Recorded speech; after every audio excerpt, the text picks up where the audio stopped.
అందరి కోసం మనం ఏమైనా మాట వినే వాళ్ళమా? మనం తిరుగుబాటు చేసే వాళ్ళం, ఆయన మాటను లెక్క చేయని వాళ్ళం, ఆయన ప్రేమను మర్చిపోయే వాళ్ళం. కానీ అలాంటి మన కోసం పరమ తండ్రి మన స్థానంలో మరణించడానికి తన ప్రియ కుమారుని మాత్రం దాచుకోలేదండి.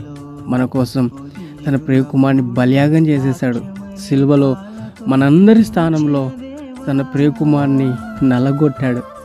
ఇంతకన్నా శ్రేష్టమైన ప్రేమ కనుగొనగలమా? నిజమే. అందుకే ఆయన ప్రేమ తల్లి ప్రేమ కన్నా, తండ్రి ప్రేమ కన్నా చాలా చాలా గొప్పది.